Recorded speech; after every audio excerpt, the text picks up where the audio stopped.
예수님의 이름으로 기도합니다. 네, 함께 찬양하겠습니다.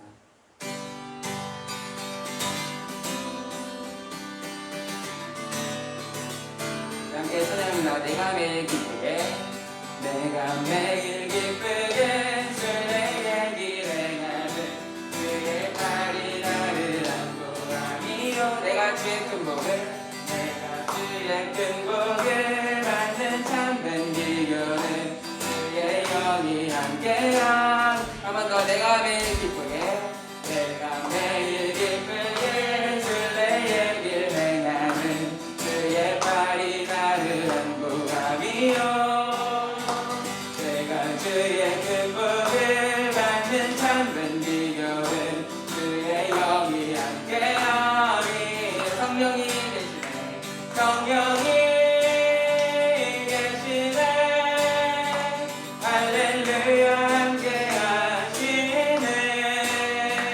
좁은 길을 걸으며 밤낮 기뻐하는 것 주의 영이 함께하니.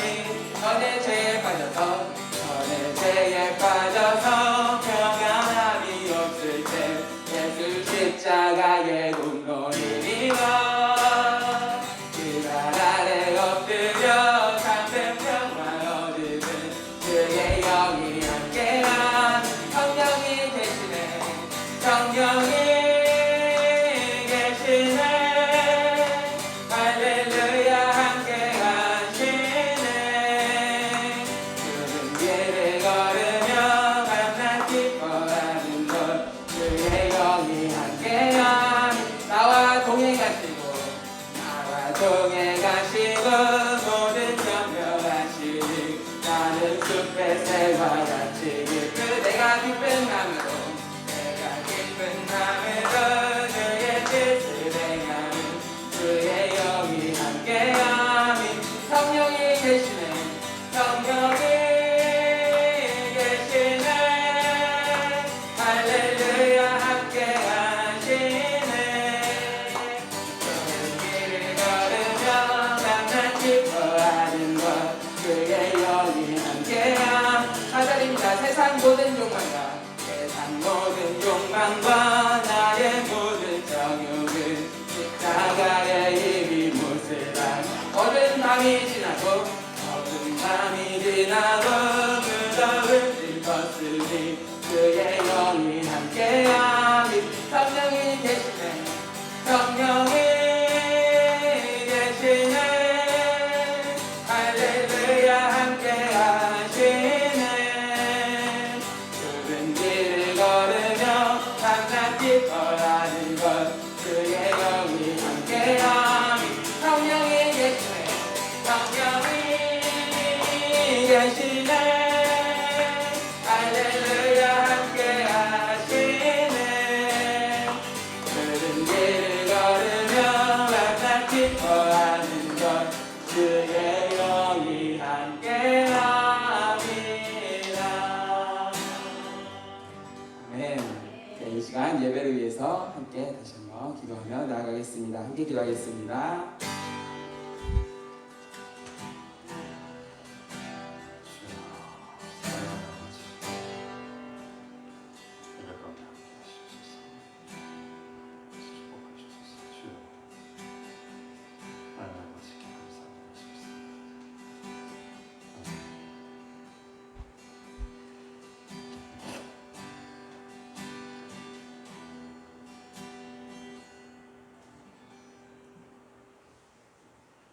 주님을 찬양하라. 찬양합시다.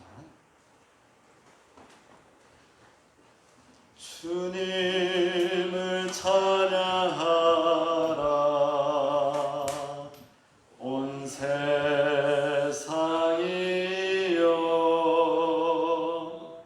주님을 찬양하라. 온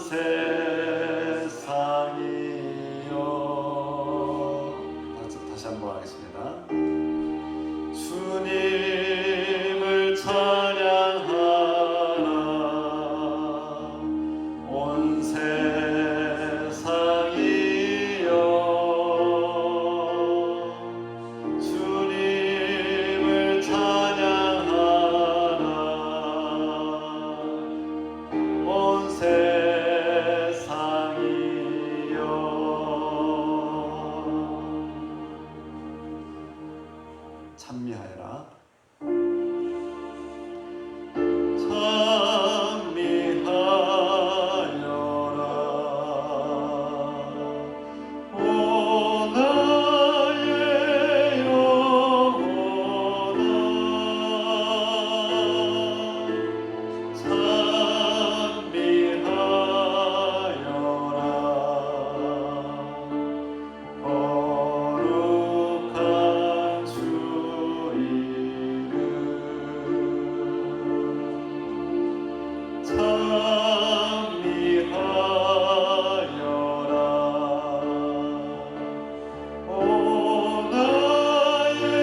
오 나의 영혼아 찬미하여라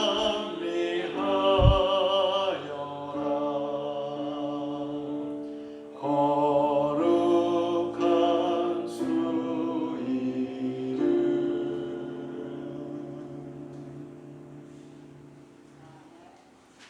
주님의 성령,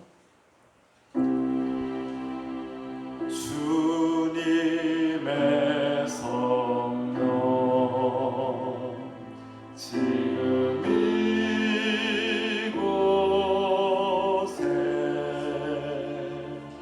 임하소서.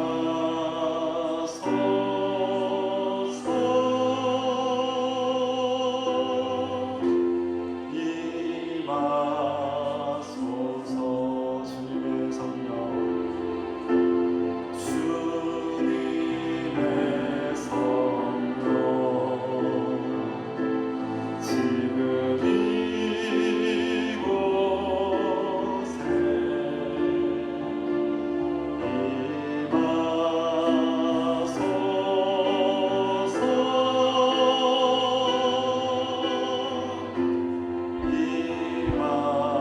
임하소서. 주님의 성령, 주님의 성령, 지금 이곳에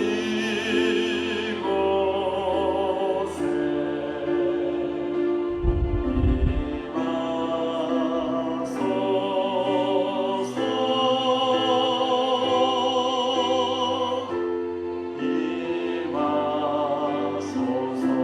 할렐루야. 할렐루야.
주 예수 그리스도의 은혜와 하나님의 사랑과 성령의 교통하심이 여러분과 함께 하시기를 축복합니다. 주님께서 우리와 함께 하심을 믿고 다 함께 하나님께 예배드립시다. 다 함께 나는 내 죄를 주님께 아뢰며 내 잘못을 덮어두지 않고 털어놓습니다. 내가 주님께 거역한 나의 죄를 고백합니다. 그러므로 이제 그리스도 예수 안에 있는 자에게는 결코 정죄함이 없나니 이는 그리스도 예수 안에 있는 생명의 성령의 법이 죄와 사망의 법에서 너를 해방하였습니다. 아멘.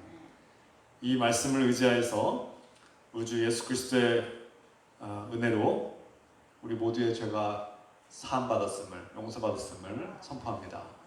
아멘. 함께 침묵으로 기도하겠습니다.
주님께서 가르쳐 주신 기도 함께합니다. 하늘에 계신 우리 아버지여, 이름이 격임을 받으시오며 나라가 임하시오며 뜻이 하늘에서 이루어진 것 같이 땅에서도 이루어지이다. 오늘 우리에게 일용할 양식을 주시옵고 우리가 우리에게 죄진 자를 사하여 준 것 같이 우리 죄를 사하여 주시옵고 우리를 시험 들게 하지 마시옵고 다만 악에서 구하시옵소서. 나라와 권세와 영광이 아버지께 영원히 있사옵나이다. 아멘. 우리 기도를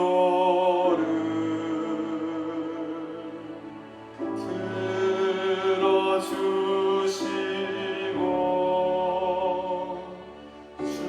주님의 평화를 내려주소서.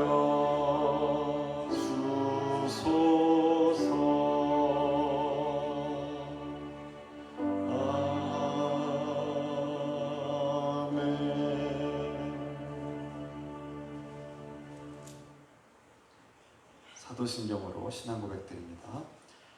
전능하사 천지를 만드신 하나님 아버지를 내가 믿사오며 그의 아들 우리 주 예수 그리스도를 믿사오니 이는 성령으로 잉태하사 동정녀 마리아에게 나시고 본디오 빌라도에게 고난을 받으사 십자가에 못 박혀 죽으시고 장사한 지 사흘 만에 죽은 자 가운데서 다시 살아나시며 하늘에 오르사 전능하신 하나님 우편에 앉아 계시다가 저희로서 산자와 죽은 자를 심판하러 오시리라. 성령을 믿사오며 거룩한 공예와 성도가 설교한 것과 죄를 사하여 주신 것과 몸이 다시 사는 것과 영원히 사는 것을 믿사옵나이다. 아멘. 우리 기도를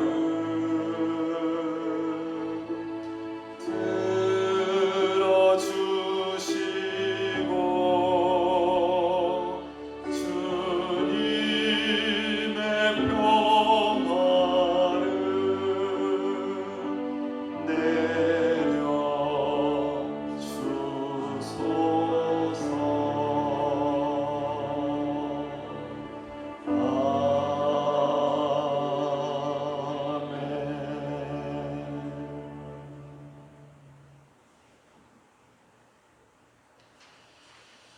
찬송 드립니다. 감사 찬송 86장 찬송 부르시면서 준비하신 예물 하나님께 드리겠습니다.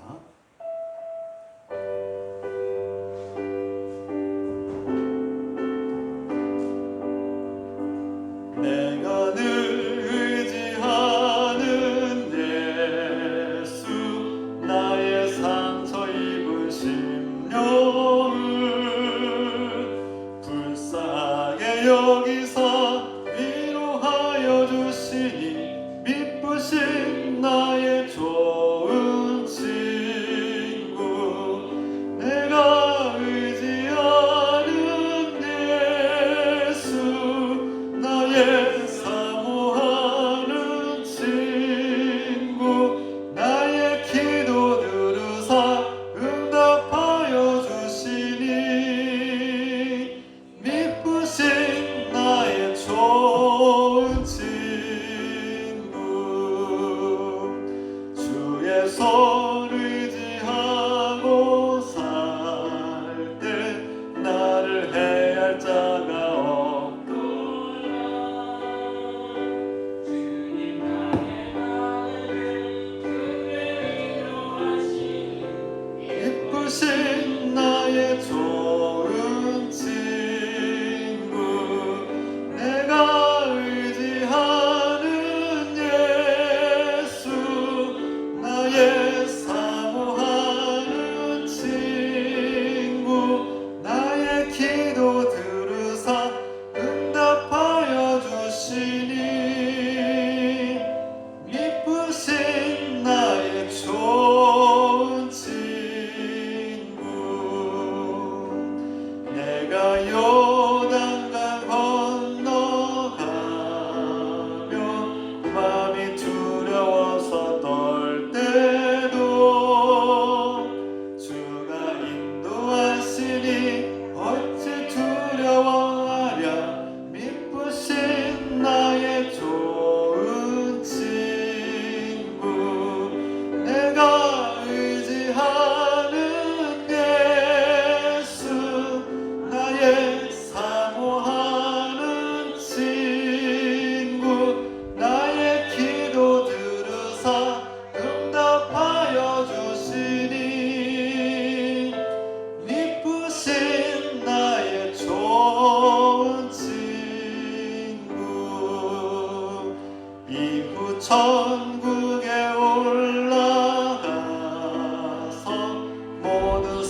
박성원 선생님께서 기도 인도하시겠습니다.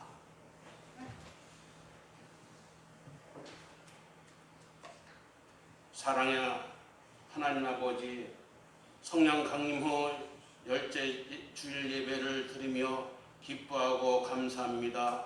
우리가 몸과 마음을 들여 예배 드립니다. 성령께서 우리의 마음을 인도하시고 지켜주소서. 예수 그리스도의 십자가의 사랑을 통해 우리의 죄를 용서하시고 구원하시는 은혜에 감사합니다.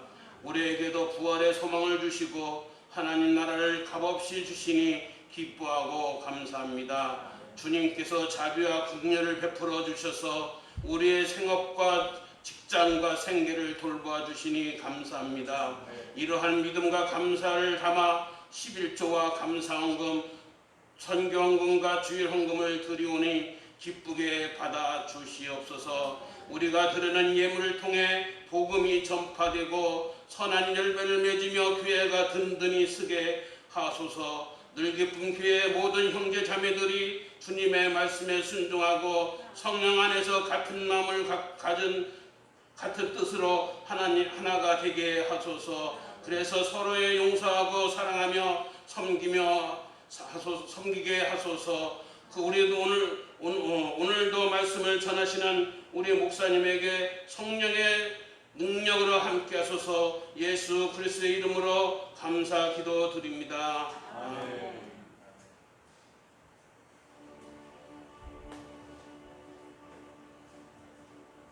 우리 기도를 들어주시고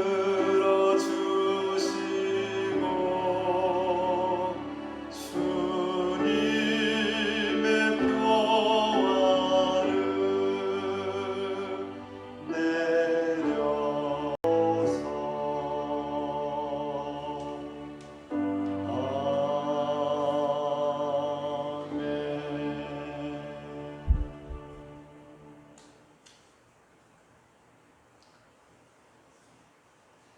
반갑습니다. 환영합니다. 주 이름으로 환영 축복합니다. 반갑습니다. 우리 서로 주 이름으로 환영 축복합시다. 인사합니다. 반갑습니다. 몇 가지 교회 소식을 전하겠습니다. 오늘 생일 축하가 있습니다. 8월의 생일자는 한정치 목사입니다. 축하 찬송할까요?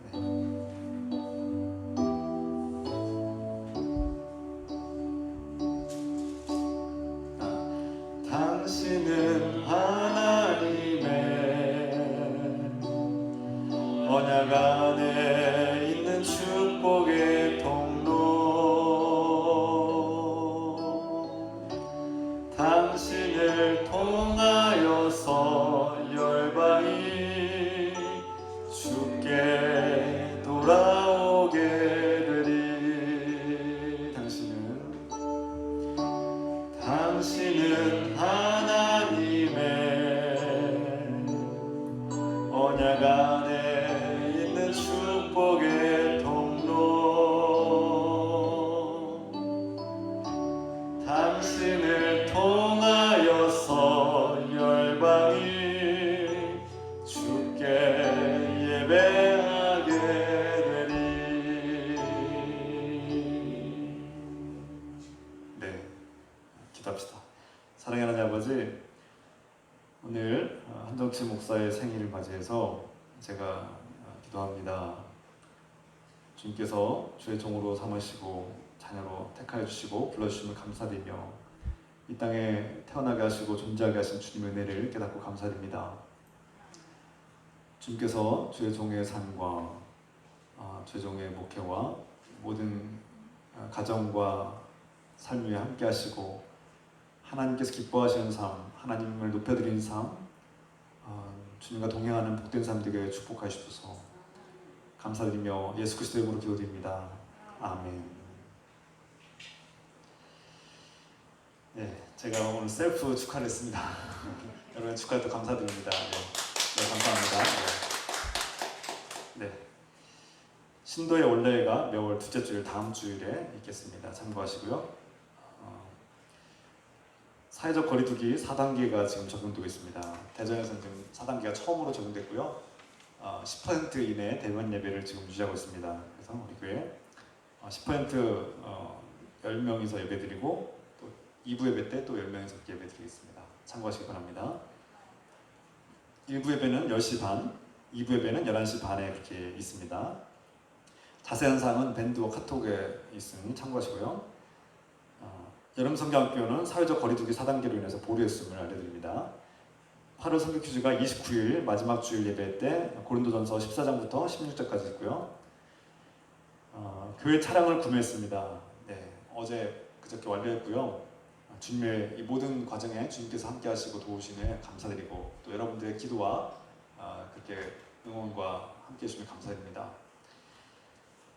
차량 특별헌금을 다음 주까지 이렇게 기도하시는 중에 하나님 은혜가 또 있고 또 마음이 생기면 주님께서 주신 이 차량 특별헌금 기도해 주시고 또 부탁드리겠습니다. 교회 소식을 전합니다. 이민우 청년 우리 민우 형제가 군입대를 합니다. 여러분 8월 9일 날 입대하니까 여러분 기도해 주시고 제가 개인적으로 지난주 주간에 만나서 식사하고 또 교회 이름으로 선물을 줬습니다. 군대 갈 때 시계가 필요해서 시계 괜찮은 시계를 전달했습니다. 여러분 목사로서 또 청년을 이렇게 돌보는 것도 좋지만 여러분들도 전화 한 통 하시고 이렇게 좀 격려해 주시면 감사하겠습니다. 네. 이 시간 하나님께서 주실 말씀 함께 보겠습니다. 주님의 말씀 다 같이 일어서서 함께 있습니다. 요한복음 16장 20절에서 24절까지의 말씀을 일어나셔서 함께 있습니다.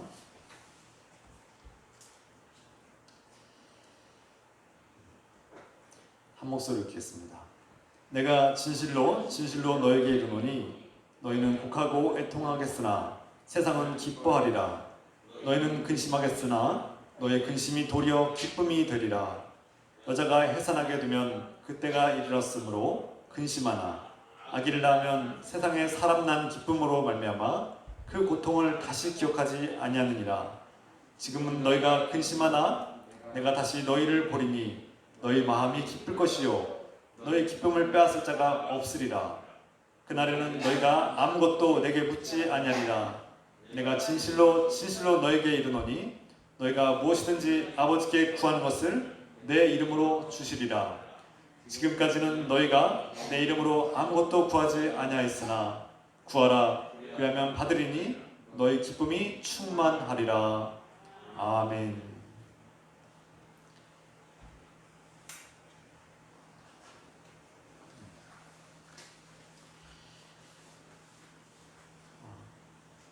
과거에 어떤 슬픈 일 때문에 또 깊은 상처를 받아서 기쁨이 사라진 분들 계십니까? 과거의 슬픔과 어떤 깊은 상처 때문에 장차 어떤 내가 누려야 될 기쁨을 잃어버리고 사는 분 계십니까? 안타까운 일이죠. 또 앞으로 닥쳐올 어려움이나 위험이 느껴져서 불안해하고 걱정 근심이 가득하고 또 두려워서 그렇게 떨고 지내는 사람들이 간혹 있습니다. 여러분의 마음은 어떻습니까? 코로나19 상황 속에서 많은 사람들이 어디 나가서 누군가를 만날 것도 겁나고 또 지금 예배드린 가운데서도 좀 마음이 한켠에 불안함이 있을까 염려가 듭니다. 이런 걱정과 근심들, 때로는 불안한 마음들, 두려운 마음들이 우리 안에 자연스럽게 있기 마련이죠. 또 때로는 살다 보면 인생에 실패가 오기도 합니다. 어떤 학업의 실패, 진로의 실패, 직장의 어려움, 취업의 어려움 또는 이렇게 여러 가지 건강의 어려움들 때문에 걱정 근심하고 불안해하기도 하고 두려움에 가득할 때도 있습니다. 그런데 오늘 예수님의 말씀에서 이 걱정과 근심과 불안한 마음이 사라지고 진정한 기쁨으로 가득 찬 삶이 이루어질 수 있다고 우리에게 말씀하고 있습니다.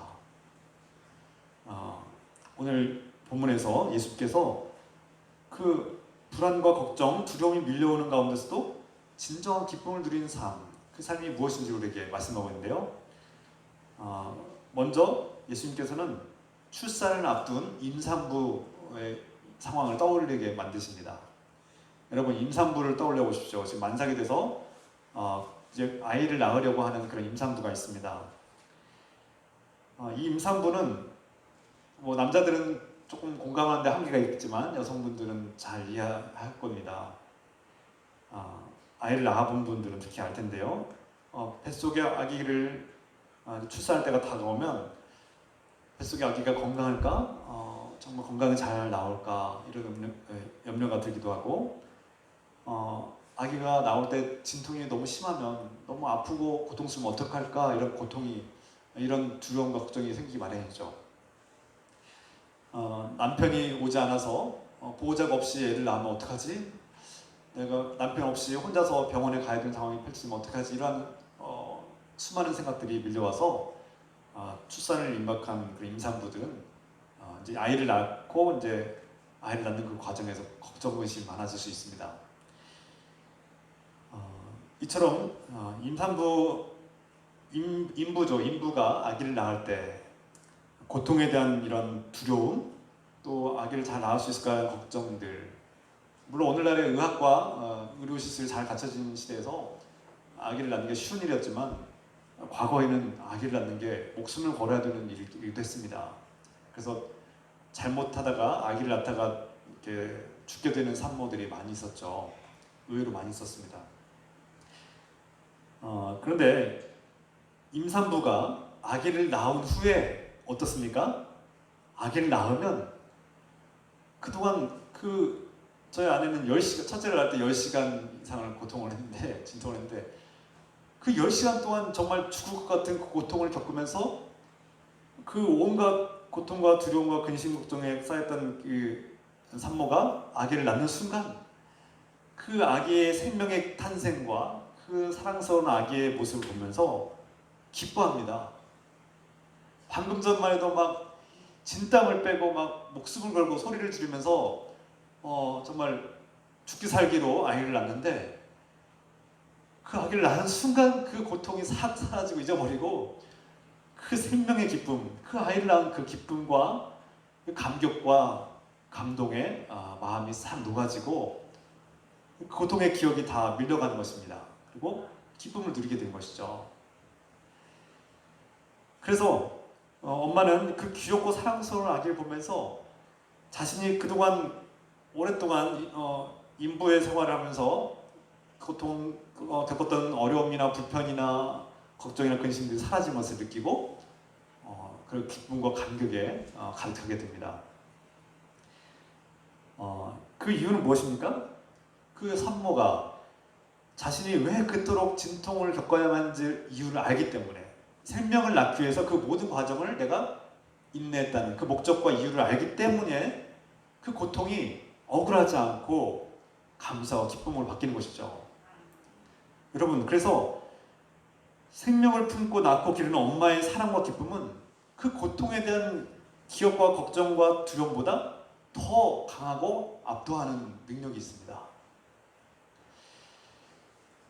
마찬가지로 예수님은 이 해산의 고통과 비교할 수 없을 만큼 더 크고 강력한 십자가의 죽음의 고통을 감당하셨습니다. 그 십자가의 죽음의 고통을 겪게 될 것을 미리 말씀하고 있는 것이죠. 예수님도 우리와 같은 육신을 가진 사람으로서 왜 걱정되지 않겠습니까? 십자가의 고통이 왜 두렵지 않겠습니까? 그래서 예수님께서 겟세마네 그 동산에서 십자가 처형당하기 전날 밤에 성경을 보면 피눈물을 흘리면서 기도했다라는 그 표현이 있습니다. 얼마나 큰 소리로 강력하게 기도하셨는지 우리가 알 수 있죠. 예수님께서도 육신을 가졌기 때문에 어떤 두려움이나 불안이나 걱정이 밀려올 수 있습니다. 그런데 중요한 것은 그 고통과 그 걱정과 불안과 두려움의 어떤 상황 속에서 그것을 압도하는 기쁨이 있었다는 것입니다. 진정으로 많은 생명들을, 이 죄인들을 구원할 수 있는 길이 열리기 때문에, 자신을 통해서 하나님께서 그 구원의 길을 여실 것을 아시기 때문에 그 그리스도의 사명을 온전히 감당하는 그 기쁨, 자신을 통해서 많은 사람들의 생명을 얻는 그 기쁨이 그 고통과 걱정과 두려움을 다 이겨내는 것입니다. 그 목적, 고통의 목적과 이유를 분명히 알면 우리는 그 고통을 이겨낼 수 있다는 것입니다. 우리가 예수 그리스도를 믿는 것이 보통 쉬운 일이 아닙니다. 예수 믿는 것이 일주일에 한 번 예배드린 것으로 끝나는 것뿐만 아니라 그것은 시작일 뿐이고 그것은 신앙의 시작이고 기본인데 우리가 예수 그리스도를 믿기 때문에 당하는 어려움들, 내가 예수 그리스도를 믿기 때문에 내려놓아야 되는 영적인 도전과 영적 싸움들이 얼마나 많습니까? 그냥 일주일에 한 번 예배 나오는 것도 쉬운 일 아닙니다. 그 마음이 없으면 결코 쉬운 일이 아니죠. 이 시간에 이렇게 말씀을 듣고 있는 것 자체가 쉬운 일이 아닙니다. 온갖 유혹과 세상 유혹과 자기 자신과의 싸움에서 이겨야만 가능한 일이죠. 우리가 이 고통을 예수 그리스도를 믿는 것이 쉬운 일이 아님에도 불구하고 예수 그리스도를 영접하는 일을 통해서 당하는 어려움이나 고통이 있음에도 불구하고 이것을 참고 견뎌내는 이유는 무엇입니까? 바로 그 고통의 목적과 이유가 있기 때문입니다. 예수 그리스도를 믿기 때문에 얻는 생명의 기쁨, 영원한 하나님 나라의 기쁨, 구원의 기쁨이 있기 때문에 우리는 이 세상에서 당하는 고통과 어려움을 참고 인내할 수 있는 것이죠. 우리가 고통의 목적과 이유를 알면 예수님께서 더 많은 사람들과 더 이 땅의 많은 죄인들을 구원하기 위해서 자신이 십자가의 그 고통을 인내하시고 감내하신 것처럼 우리가 자신이 구원받는 일과 또 다른 사람들을 구원하는 일에 그런 목적과 분명한 이유를 안다면 그로 인해서 당하는 고난들과 어려움이 있더라도 참고 인내할 수 있는 힘이 생깁니다. 이것이 그리스도인들의 능력이고 힘이죠. 그래서 그리스도인들은 우리가 원치 않는 고난을 당할 때 이겨낼 수 있는 힘을 가졌다고 합니다. 이런 원리에서 말하는 거죠. 살다 보면 실패를 경험하고 예상치 못한 큰 어려움을 겪기도 하고 또 그로 인해서 걱정하고 두려워하고 불안해하면서 잠 못 잘 때가 있습니다. 마치 먹구름이 밀려오는 것처럼 마음이 무거워지고 내 안에 언제 기쁨이 있었냐는 듯이 기쁨을 찾아볼 수 없을 만큼 싹 사라지고 마음이 어두워질 때가 있습니다.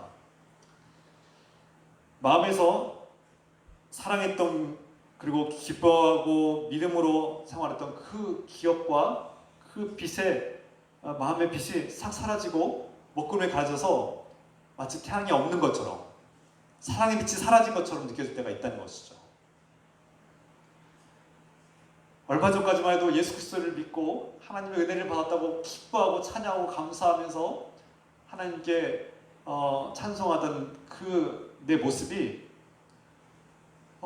금세 걱정 근심이 밀려오고 먹구름과 같은 어둠이 밀려와서 그 생명의 빛, 구원의 감격의 빛이 사라지고 어느새 두려움과 불안에 떨고 있는 우리 자신을 발견할 때가 있습니다. 마치 임산부가 해산의 진통을 겪고 정말 진땀을 빼면서 목숨을 걸고 아이를 낳을 때 그 최선을 다하고 인내하면 생명을 얻는 그 기쁨과 그 감격과 그 아기에 대한 놀라운 감동이 있는 것처럼 우리가 때로는 그런 어려움과 불안함과 슬픔이 있을지라도 주님께서 주시는 그 구원의 길로 간다면 이 길 비록 좁고 험해서 겪는 어려움과 고통이 있을지라도 때가 되어서 하나님께서 주시는 그 구원의 감격, 하나님 나라에 대한 놀라운 은혜가 임하면 우리는 이 고통과 슬픔을 얼마든지 이겨낼 수 있다는 것입니다. 제가 이제 다음 주부터는 하나님 나라에 대한 설교를 이제 몇 달 동안 하려고 합니다. 하나님 나라, 우리가 무엇을 소망해야 되는가, 그리스도인으로서 어떤 소망을 가지고 살아야 되는가, 예수님께서 우리에게 하나님 나라에 대한 소망이 있다고 말씀하셨습니다. 그래서 예수님께서 우리에게 말씀을 하신 하나님 나라, 그 하나님 나라는 어떤 곳이고 우리가 그 하나님 나라를 어떻게 갈망하고 기다려야 되는 것인가에 대해서 우리가 나누고자 합니다. 예수님께서 말씀하신 것처럼 도무지 문제가 해결될 기미가 보이지 않고 이 먹구름이 도무지 지나갈 것 같지가 않고 하나님을 사랑했던 하나님 은혜를 받았던 그 기억의 빛이 마치 없는 것처럼 느껴질지 모르는 그런 길고 어두운 터널을 지날지라도 우리에게는 희망이 있습니다. 때가 되면 반드시 이 어둠의 터널은 끝이 난다는 것입니다. 영원한 고통은 없습니다. 때가 되면 반드시 고통은 끝나기 마련인데 그 터널이 끝났을 때 우리는 광명이 비치는 놀라운 세계를 경험하게 될 것입니다.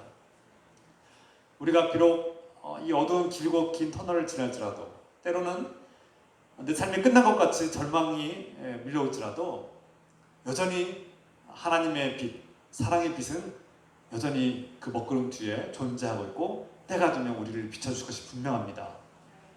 이런 희망을 가지고 삽시다. 새롭게 거듭나는 고통을 우리가 인내하고 이겨내야만 마치 임산부가 아기를 낳는 그 진통을 겪고 참아야만 그리고 이겨내야만 그 생명의 기쁨을 얻는 것처럼 우리 역시 예수 그리스도를 믿고 때로는 우리가 옛 자아를 벗어버려야 합니다.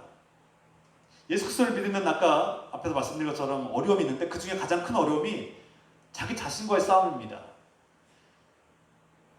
욕심 많은 나, 이기적인 나, 그리고 세상에 돈 버는데 성공하는 일에 명예에 내 삶의 목적을 가진 내가 죽어야 하기 때문에 그 일이 가장 힘든 일입니다.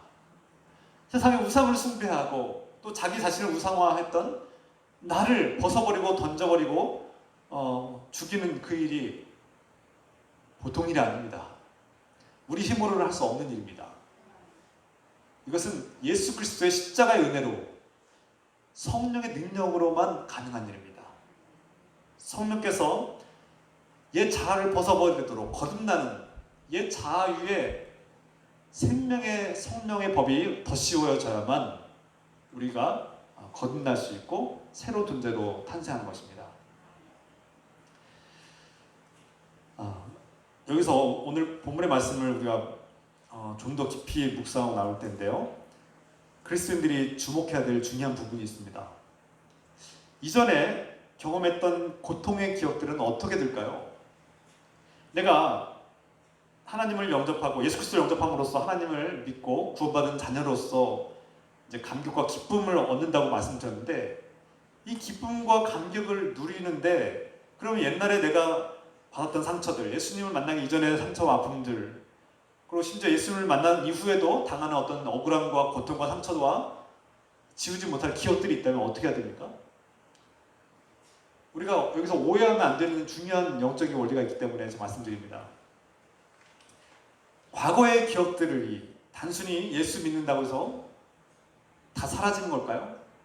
그렇지 않다는 걸 알고 있습니다. 우리는 이미 다 알고 있어요. 그렇지 않다는 것을. 또 나아가서 그럼 하나님 나라에 가면 우리가 다음 시간에 좀 더 나누겠지만 그럼 하나님 나라에 가면 과거의 기억은 싹 사라지고 이 땅에서의 기억은 다 지워지고 없어집니까? 완전히? 물론 하나님께서 원하시면 원하는 자에게 그렇게 하실지도 모르겠습니다만 제 생각에는 적어도 성경적인 원리를 따져보면 하나님 나라에서도 이 세상에서 가지고 있던 이 경험과 기억들은 완전히 사라지지 않을 거라고 저는 생각합니다. 왜 그렇습니까? 먼저 요한계시록 21장 4절 말씀 보면 그들의 눈에서 모든 눈물을 닦아주실 것이니 다시는 죽음이 없고 슬픔도 부르짖음도 고통도 없을 것이다. 이전 것들이 다 사라져버렸기 때문이다. 이게 하나님 나라에 가면 하나님께서 더 이상 죽음의 고통이 없는 세상, 죽음에 대한 두려움과 불안이 없는 세상, 그래서 누구도 눈물을 흘리거나 그 죽음에 대한 슬픔과 고통 때문에 괴로워하지 않아도 된다는 말씀이 담겨 있습니다. 하나님 나라에서 더 이상 죽음에 대한 고통과 또 슬픔도 없고 또 더 이상 우리가 이 세상에서 당하는 어떤 고통도 당하지 않는 새로운 세상이 펼쳐진다고 말씀하고 있죠. 하나님 나라는 우리가 알고 있는 이 세상과 다른 세상이면 분명합니다. 이 현세의 것들이 하나님 나라에서 그대로 펼쳐지는 것이 아니라 다른 세상으로 펼쳐진다는 말씀이 담겨있죠. 그런데 하나님 나라에서 아까 말씀드린 것처럼 하나님 나라에서는 이 땅에서 경험했던 세상에 대한 어떤 경험들과 지식들이 완전히 지워지거나 뭐 삭제가 될까요? 앞에서 말씀드린 것처럼 어떤 부분에서는 그럴지 모르겠습니다만 하나님께서 원하는 자에게 그렇게 허락하실지 모르겠지만 적어도 예수님을 보면 부활하신 예수 그리스도를 보면 그렇지 않다는 것을 알 수 있습니다. 예수님께서 부활하신 이후에 부활하신 예수님은 자신이 이 땅에 거하시면서 겪었던 모든 일들 그리고 제자들에 대한 기억들 또 유대인들에 대한 기억들 그들의 죄악과 그들의 잘못된 행동들 그리고 이 땅에서 펼쳐지는 사람들의 수많은 고통들 또 십자가의 그 아픔과 고통과 그 억울하게 죽임당한 십자가의 고통을 다 기억하셨다는 것입니다. 예수님께서 그걸 다 잊어버리지 않으셨다는 거예요. 고스란히 다 간직하고 계셨다는 거예요. 부활하신 예수님은 이 세상에서 인간들이 겪는 가난과 그리고 또 차별과 선입견과 미움과 증오, 사람들의 복수심, 또 억울함과 폭력, 전쟁과 유선과 타락 이 모든 것을 이미 그대로 다 알고 계신다는 거예요. 그래서 우리가 무엇 때문에 힘들어하고 무엇 때문에 넘어지고 무엇 때문에 절망하고 무엇 때문에 고통받는지를 누구보다 잘 아신다는 겁니다.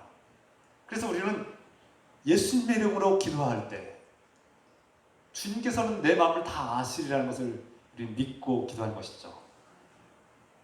예수님께서 이 땅에서 누구보다 가난하게 사셨고 그분도 더위를 아시고 그분도 추위를 아시고 그분도 배고픔의 고통을 아시고 우리와 똑같이 사셨기 때문에 또 억울하게 고발당하고 잡혀가셔서 억울하게 매질 당하시고 모욕을 당하시고 모든 세상의 치욕과 수치를 당하시고 그 십자가라는 그 단어 하나에는 이 세상의 모든 고통이 다 담겨있다고 할 수 있습니다. 사람이 겪을 수 있는 모든 고통이 담겨있는 그 십자가를 짊어지신 예수 그리스도. 그래서 그분은 우리가 무엇 때문에 아파하고 왜 힘들어하고 고통하고 왜 기도하는지를 아신다는 거예요. 그래서 우리가 주님하고 기도할 때 예수님 부르고 기도할 때 예수님은 그래 나도 너를 안다. 네가 왜 고통하는지 안다. 네가 무엇 때문에 슬퍼하는지 나도 안다. 나도 겪어봤다. 나도 네가 왜 두려워하는지 알고 있다. 다 아신다는 거예요.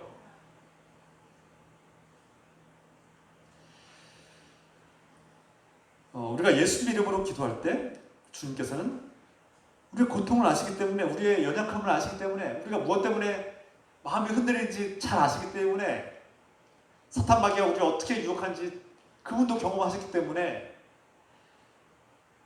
우리에게 진정으로 자비와 긍휼을 베풀어주시고 용납하시고 용서하시고 인내하시고 너그럽게 포용해 주신 그런 주님이심을 우리가 알게 됩니다. 그래서 예수님의 이름으로 기도할 때 우리는 진정한 위로와 평안을 얻고 소망을 얻게 되는 것이죠.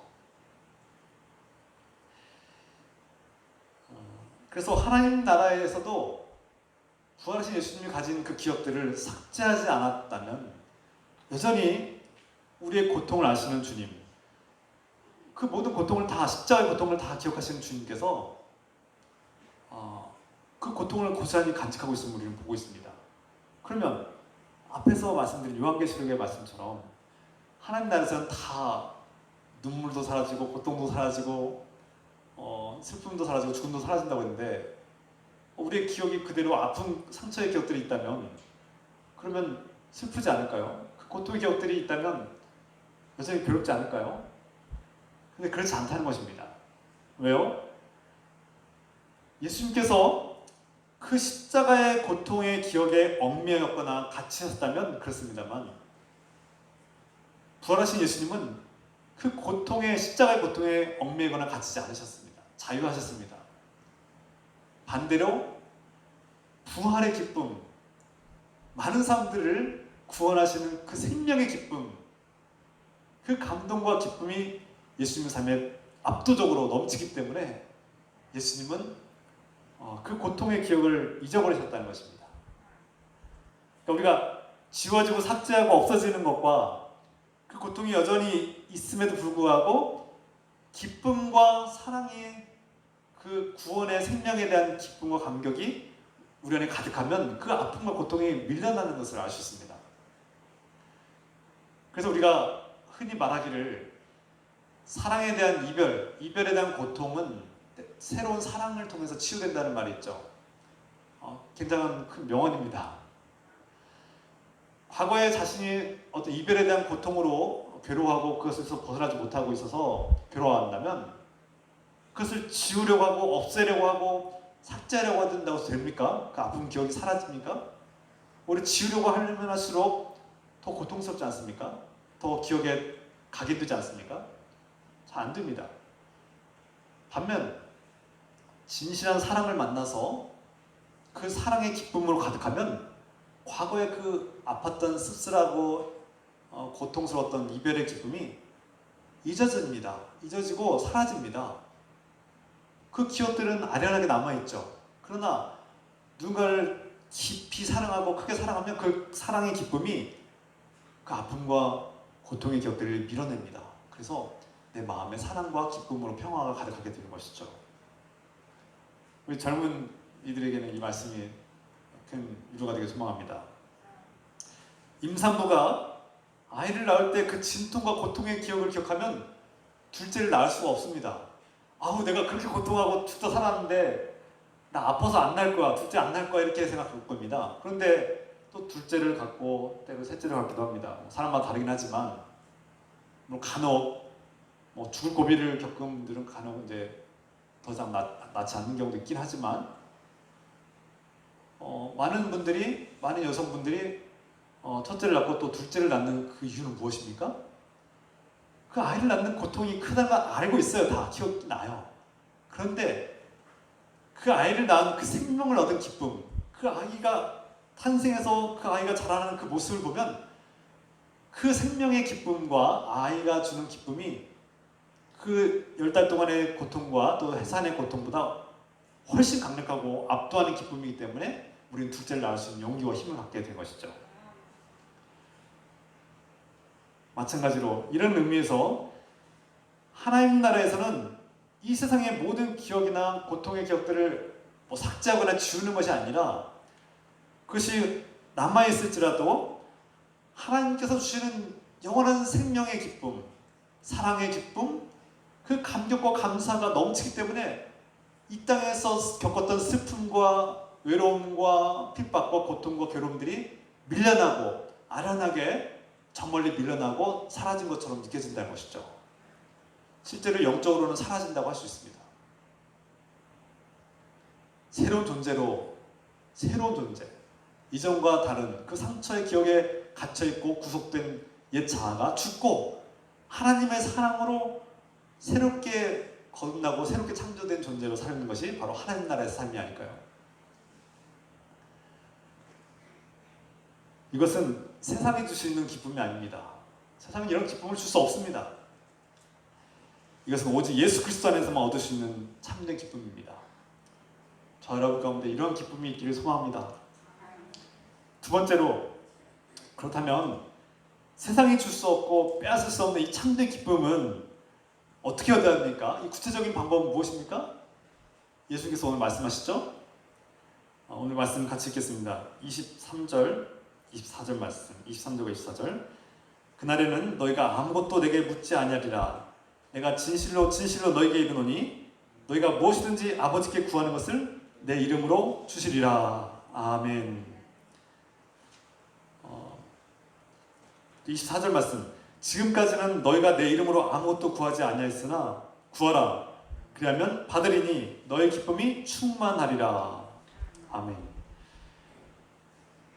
여러분, 저는 부끄러운 얘기를 고백합니다. 저는 오랫동안 이 요한복음 말씀이 제대로 이해되지 않았습니다. 그리고 온전히 깨닫지 못해서 이 말씀을 들을 때 오랫동안 제가 좀 이렇게 이 말씀을 온전히 깨닫지 못해서 고심한 적이 있습니다. 정말 하나님께서 예수 이름으로 구하는 모든 것을 다 주실까? 이런 생각이 들었던 것이죠. 여러분 어떻습니까? 여러분은 예수 이름으로 기도했고 구했는데 다 받으셨습니까? 제가 목회를 하면서 교인들 중에 기도하면 뭐 하냐고 어떤 한 권사님이 그 강력한 항의가 생각납니다. 떠오릅니다. 그 나이 많으신 특히 권사님은 오랫동안 신앙생활을 했음에도 불구하고 제가 기도와 응답에 대한 설교를 했을 때 목사님 기도하면 뭐 합니까? 기도해도 하나님 안 들어주시는데 내 삶은 엉망진창인데 이런 강력한 항의와 불평과 원망을 하는 적을 제가 들은 적이 있습니다. 물론 그분이 나중에 변화가 됐습니다. 나중에 조금씩 변화가 되는데 우리가 이 말씀을 오해하기 때문에 이 성경의 말씀을 기도하면 받는다, 구하면 다 받는다라는 이 말씀을 문자적인 이해로 받아들이고 주님께서 말씀하신 그 의도와 진정한 뜻을 알지 못하고 오해하고 왜곡해서 받아들이기 때문에 이런 오해가 생기고 원망이 생길 수 있습니다. 저도 과거에 정말 예수님 이름으로 구하면 다 받을 수 있다고? 근데 받지 못한 게 있거든요. 예수님 이름으로 기도했는데 응답받지 못한 것도 있거든요. 어떻게 해야 됩니까? 여기에서 그리스도인들은 혼돈에 빠집니다. 목사님은 기도하면 다 응답받는다. 예수 이름으로 구하면 다 받는다. 이렇게 복도 받고 돈도 벌고 성공하고 인기도 얻고 명예도 얻고 다 받는다. 이런 식으로 가르치는 목사님들 교회에서 많이 듣습니다. 저도 가끔씩 보면 어떤 분들이 예수 믿으면 돈 번다. 예수 믿으면 복이 와서 사업도 잘 되고 예수 믿으면 건강해지고 예수 믿으면 모든 게 잘 돼. 물론 일리가 있습니다. 제가 여기 깊은 원리도 있습니다. 그러나 오해하면 안 됩니다. 이 말씀에 대해서 오해하면 안 되는 거예요. 이에 대해서 우리가 깊이 있게 오늘 이 말씀을 통해서 정리하고 가야 됩니다. 안 그러면 혼돈이 생기고 기도에 대해서 열정이 안 생기지 않습니다. 실망하게 되고 의심이 생기기 마련이죠. 여전히 신앙생활하는 그리스도인들, 신앙 교우인들 중에 여전히 기도하지 못하시는 분들 보면 여러 가지 이유가 있겠지만 그 중에서도 한 가지 이유는 기도해봤자 응답도 안 되고 기도해도 별 변화가 없어요. 이런 생각을 갖기 때문에 아닐까 저는 생각하게 됩니다. 혹시라도 이런 생각을 가지시는 분들 계신다면 오늘 이 말씀을 통해서 좀 기도에 대한 생각을 바꾸셔야 합니다. 변화시켜야 합니다. 엄밀하게 정직하게 말씀드리면 예수 그리스도 이름으로 기도한 것들은 다 응답받습니다. 저도 그렇게 깨닫고 고백합니다. 주님께서 지난 세월을 돌아보면 기도한 것들이 다 응답하셨음을 깨닫습니다. 응답하셨습니다. 전부 다. 이게 무슨 뜻입니까? 오늘 본문의 말씀을 어떻게 받아들이냐가 중요하다는 거예요. 이와 관련해서 이 말씀과 관련해서 중요한 책 한 권을 소개하는데요. 헨리 나우엔의 쓴 책 예수의 이름으로라는 책이 있습니다. 여기에 중요한 우리가 배워야 될 교훈이 있습니다. 마태복음 4장을 보면 예수님께서 성령의 이끌림을 받아서 광야로 나가셨고 거기서 시험을 당합니다. 사탄 마귀가 와서 3번의 시험을 합니다. 첫 번째 시험이 바로 예수님을 유혹하면서 이 배고픔의 문제를 해결하라고 40일 동안 굶주린 예수님에게 와서 이 돌을 가지고 떡으로 만들어서 네가 먹으면 배고픔이 해결되지 않느냐. 그리고 이 돌을 떡으로 만들어서 이 땅에 배고픈 사람들, 가난한 사람들 해결해주면 되지 않느냐. 네가 하나님의 아들이거든 그렇게 하라는 겁니다. 유혹하는 것이죠. 사탄 마귀는 예수님을 유혹했고 그 유혹은 여전히 그리스도인들에게도 적용되고 있습니다.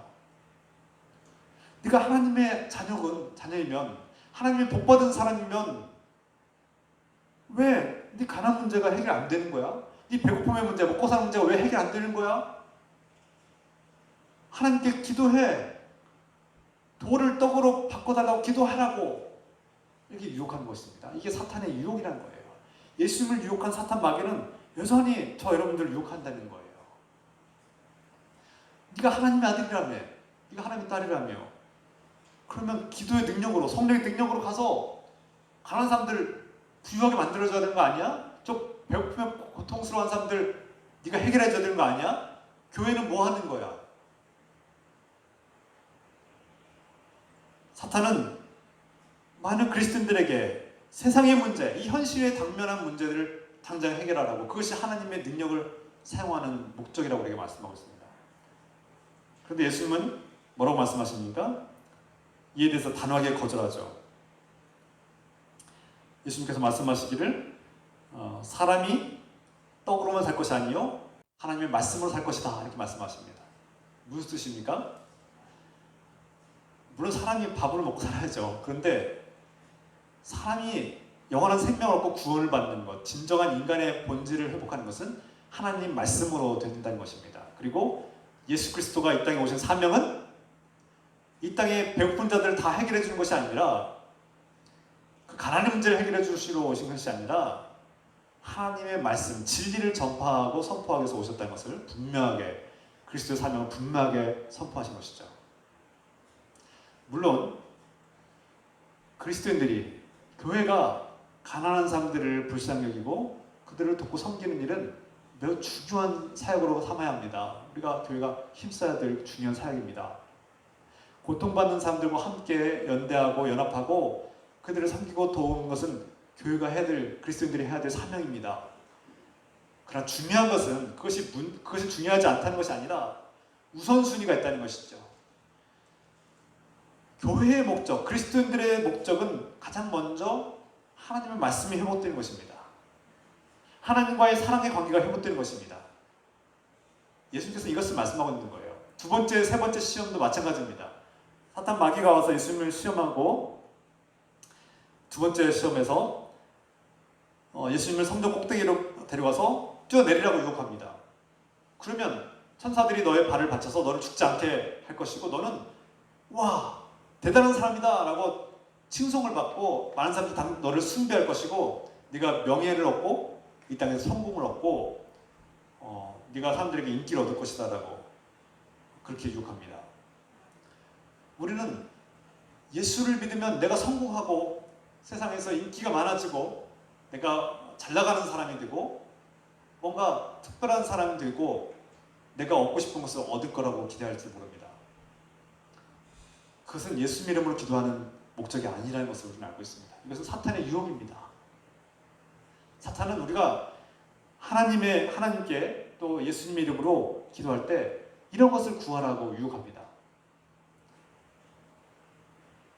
세 번째, 사탄 마귀가 세 번째 유혹에서 예수님에게 세상의 모든 나라와 영광을 줄 테니 자신을 숭배하라고, 무릎 꿇고 엎드려서 절하라고 이렇게 요구합니다. 예수님께서 단호하게 거절하시죠. 주 너의 하나님께 경배하고 오직 그분만 섬겨라, 이렇게 선포합니다.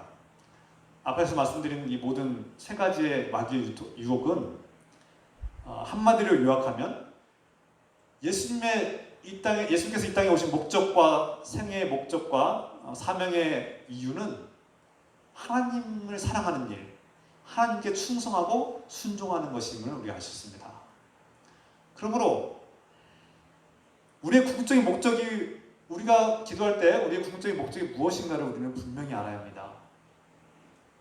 내가 하나님 아버지께 기도하고 무언가를 구할 때 그것이 나의 탐욕을 채우기 위해서, 나의 이기적인 욕심을 채우기 위해서, 내 삶을 더 부유하게 만들기 위해서, 나의 이기심을 채우고 내가 이 땅에 성공하기 위해서, 내가 더 안일하고 평탄한 삶을 살기 위해서 구하는 것입니까? 그러니 응답을 받지 못하는 것입니다. 그래서 그리스도인들이 착각하고 혼돈에 빠지는 것입니다. 예수님 이름으로 구하면 주시겠다. 너희가 구하라. 내 이름으로 구하라. 그러면 하나님 아버지께서 내 이름으로 주실 것이다. 무엇이든지 구하면 받을 것이다 라고 하신 말씀은 마치 주문처럼 내가 예수 이름으로 구하기만 하면 다 이루어져. 예수 이름으로 일어나라. 예수 이름으로 나아라. 예수 이름으로 부자가 되라. 이렇게 하면 다 됩니까? 예수 이름으로 문제가 해결되라 하면 예수 이름으로 다 어떤 마법처럼, 마술처럼 뾰로롱 하고 해결되는 겁니까? 이게 잘못됐다는 생각입니다. 잘못된 신앙관에서 비롯된 현상이라는 것입니다. 그래서 우리가 기도하고 응답받지 못했다고 실망하게 되고, 그래서 기도 열정이 사라지게 되고, 기도해봤자 소용없다더라 이런 식의 마음이 좌절로 이루어지고 기도가 끊어지는 것입니다. 기도에 대한 기쁨이 사라지고 마는 것입니다. 그래서 억지로 기도하긴 하는데 나와서 억지로 기도하긴 하는데 기도에 기쁨도 안 생기고 기도해도 이루어지겠어 날마다 똑같지 하고 이렇게 실망하고 습관적으로 기도하고 습관적으로 예배드리고 기도가 죽은 것입니다. 그건 죽은 기도입니다. 그런 기도는 하지 않는 게 낫습니다. 왜냐하면 더 악화되기 때문입니다. 그런 죽은 기도를 계속 반복하면 자기 안에 끊임없는 반복된 슬픔, 좌절, 실망이 더 강화될 뿐입니다. 그럴 때 차라리 기도를 멈추는 게 좋습니다. 한동안 기도를 멈췄다가 내가 왜 기도해야 되는지를 차라리 묵상하고 생각하는 것이 더 좋습니다.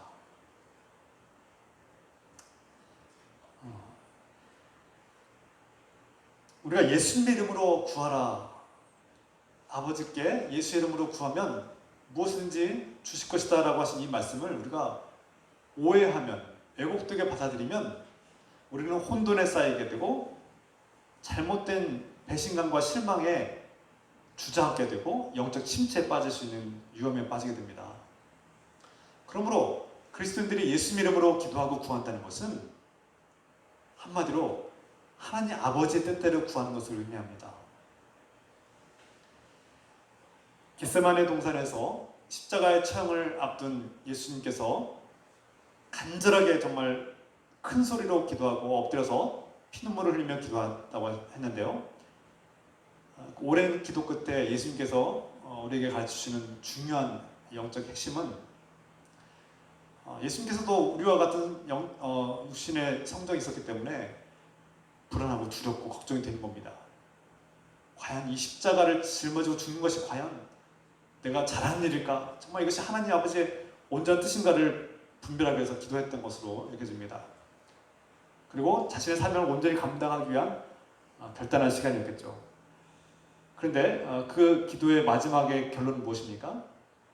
하나님 아버지, 내 뜻대로 하지 마시고 아버지의 뜻이 이루어지길 원합니다. 이렇게 마무리하게 됩니다.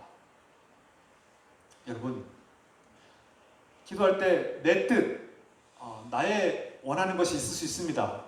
그러나 우리의 기도의 궁극적인 목적은 하나님 아버지의 뜻이 이루어지는 것입니다.